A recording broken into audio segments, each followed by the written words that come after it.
गरुड़ पुराण दशम अध्याय की चेतावनी जो जीवन बदल दे। अगर आप ये वीडियो देख रहे हैं तो इसे संयोग मत समझिए।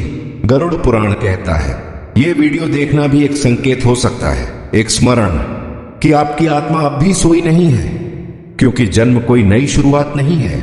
जन्म है पिछले जीवन के कर्मों का हिसाब। जब आत्मा मृत्यु के बाद नया शरीर धारण करती है तो वह शून्य होकर नहीं आती, वह अपने साथ स्मृतियां लाती है, दुख की, पश्चाताप की और उस सत्य की जिसे वह भूलना नहीं चाहती थी।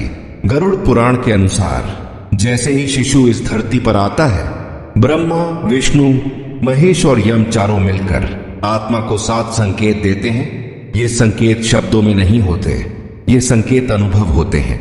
जन्म के बाद आत्मा को मिलने वाले 7 संकेत।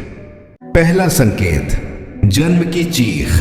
जब बच्चा जन्म लेते ही रोता है तो वह केवल सांस नहीं ले रहा होता, वह चेतावनी दे रहा होता है कि यह जीवन सरल नहीं होगा। यह चीख आत्मा का स्वीकार है कि संघर्ष अब शुरू हो चुका है। यह पहला सत्य है, सुख यहां स्थायी नहीं है। दूसरा संकेत, मां का पहला स्पर्श। मां का स्पर्श सिर्फ शरीर को नहीं, आत्मा को शांत करता है। गरुड़ पुराण कहता है जिस जीवन में करुणा नहीं, उस जीवन में मुक्ति नहीं। यह संकेत बताता है कि प्रेम ही एकमात्र शक्ति है जो कर्मों के बोझ को हल्का कर सकती है। तीसरा संकेत, पहला अन्न। जब बच्चा पहली बार अन्न ग्रहण करता है तो वह संसार की तृष्णा से जुड़ता है। यह संकेत चेतावनी है, इच्छाएं तुम्हें जकड़ेंगी, भोग तुम्हें भटकाएगा। अगर अन्न साधन बना तो जीवन उन्नति करेगा, और अगर लक्ष्य बना तो आत्मा गिरती चली जाएगी। चौथा संकेत, पहला शब्द। बच्चे का पहला शब्द ब्रह्मांड का संदेश होता है।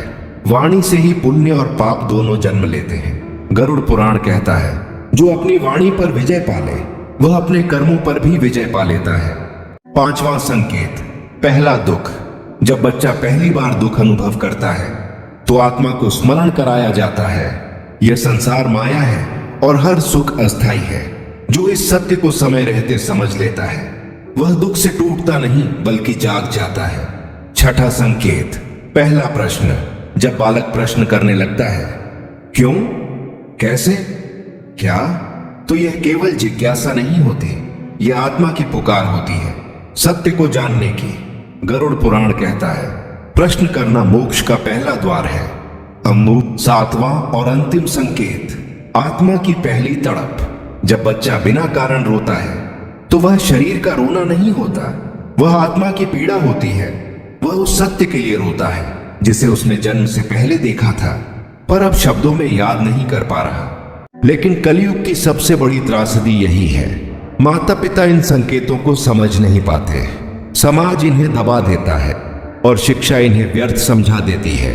नतीजा यह होता है कि आत्मा फिर से भूल जाती है, मैं कौन हूं, मैं क्यों आई हूं और मुझे कहां जाना है। गरुड़ पुराण कहता है जो इन 7 संकेतों को पहचान ले उसका जीवन पुण्य बन जाता है, और जो इन्हें नजरअंदाज कर दे वह फिर उसी जन्म मरण के चक्र में उलझ जाता है।